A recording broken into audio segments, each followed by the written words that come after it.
Barbara Albert, the co-CEO of 100% Renewables, a consultancy specialising in the development of net zero strategies. Today I'll be talking about our experience with developing net zero plans for local governments. I'll discuss the growth in net zero commitments, barriers to local governments committing to and achieving net zero, emissions of regional versus metropolitan councils, and we'll have a look at the net zero pathway. So this presentation is based on our experience of developing net zero and emissions reduction strategies for roughly 60 councils and 15 communities. We have seen huge growth in the number of local councils looking to lower their emissions, whether as a long-term goal within or by the same time as the state government, or in the short term through becoming carbon neutral. Our work with local councils has grown from about 15 councils in the period to the end of 2019 to almost 60 local councils today, which is a 4 times growth. Many of our reports underpinning the adoption of ambitious targets for renewables and emissions are available online. If you're interested in having a look at some of these reports, you can go into the description of this video and click your way through. We have been tracking ambitious commitments made by local governments since 2015, when we developed the first 100% renewable energy plan for Lismore Council, which is one of the first organisations in Australia to commit to 100% renewables. In 2018, we published our second report on the ambitious commitments of capital cities, other councils and communities, and you can see here that a total of just 24 nationally declared ambitious commitments. And here is the picture in 21. By the end of last year, 28 regional councils in New South Wales alone have set targets to reduce emissions and to increase renewables. And in addition, 18 Sydney metropolitan councils have set themselves ambitious targets for their emissions reduction and increased use of renewables.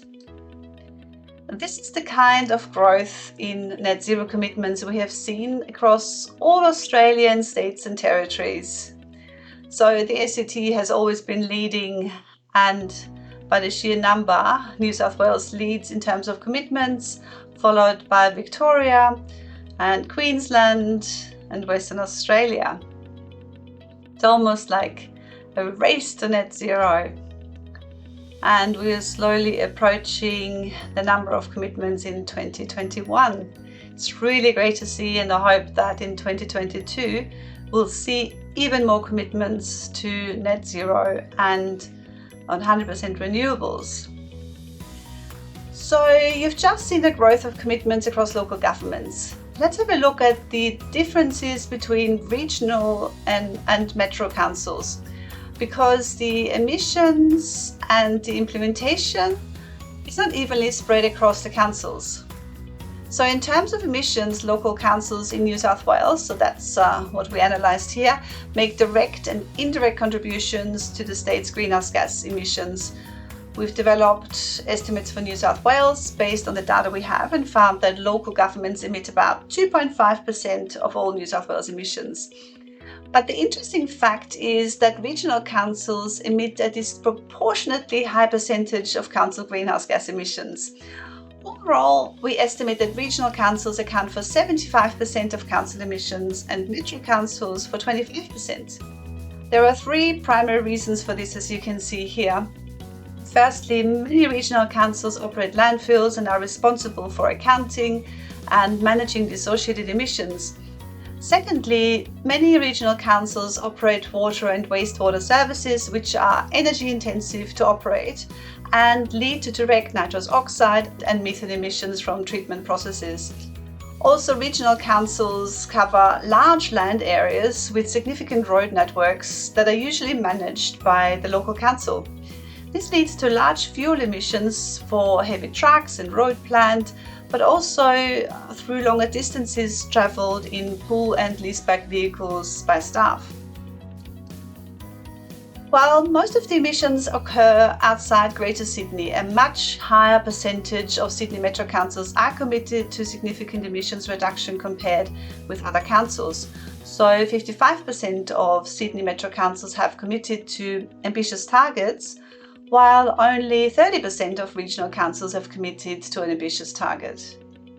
If we look at population numbers, we can see that 62% of the New South Wales population live in LGAs where councils have set ambitious commitments to reduce emissions. So hopefully with more councils making ambitious commitments, more of our population will be covered. What you can see here is a word cloud that we have built based on typical project names that clients have used to engage us. It depends on factors like high levels of acceptance of climate change and literacy, understanding the impacts of climate change, the kind of support that is given by council and the executive leadership team, but also adequate levels of funding and resources. Now, these are just some of the examples of the coverage of plans that we have developed for local councils across New South Wales in the last few years. There tends to be a range in terms of what is covered by a net zero or emissions reduction plan. It depends on the factors that I have outlined in the previous slide, which underpin the plans, targets and successes of councils. In some councils, it remains a challenge to even talk about climate change and similar language. More typically, these are in regional areas. Many of these councils develop energy plans or renewable energy plans or energy master plans and focus on their facilities, as this may be easier to gain acceptance. Most of these plans focus on operational cost savings. Other councils develop emissions reduction plans, which usually include other emissions such as waste and wastewater and fleet. And some also develop discrete plans such as EV transition plans. Some develop comprehensive net zero plans with a roadmap to net zero, which includes either offsets and sequestration or becoming carbon neutral under climate active, for instance. And others, a few numbers of council as well, are looking at their value chain emissions and are developing plans on reducing them. But this is definitely an emerging area. Now, a council with fewer resources may need to focus mainly on the operations and on how to source funding to pay for initiatives, which are shown here in the top graphic. But a council with more resources may focus on more aspects, such as are shown in the graphic below. A couple of examples that I would like to point out: value and supply chain emissions, sequestration, cultural change, or designing for net zero.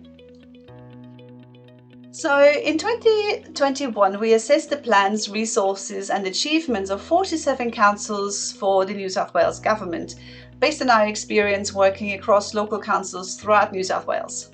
Now, this table is a summary of what we found. Let's have a look at the header row.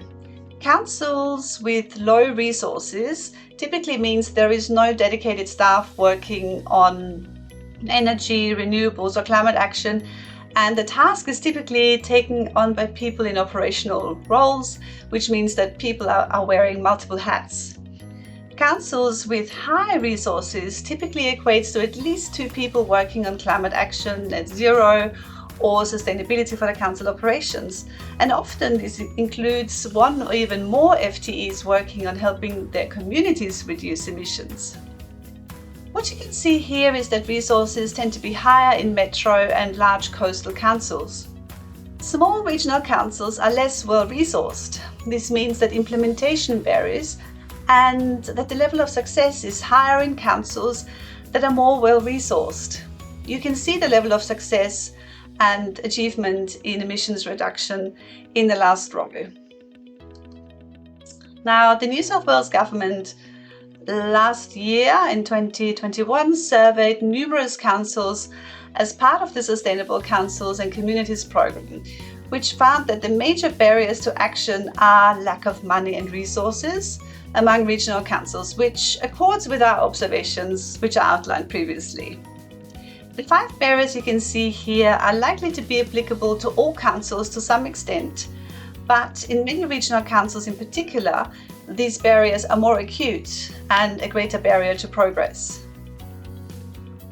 So, in summary, metropolitan councils serve the majority of the New South Wales population, but contribute only 25% to local government emissions.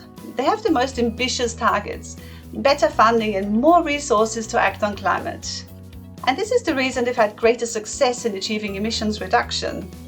Inland regional councils have higher emissions, but a fraction of the funds and resources to respond to climate change.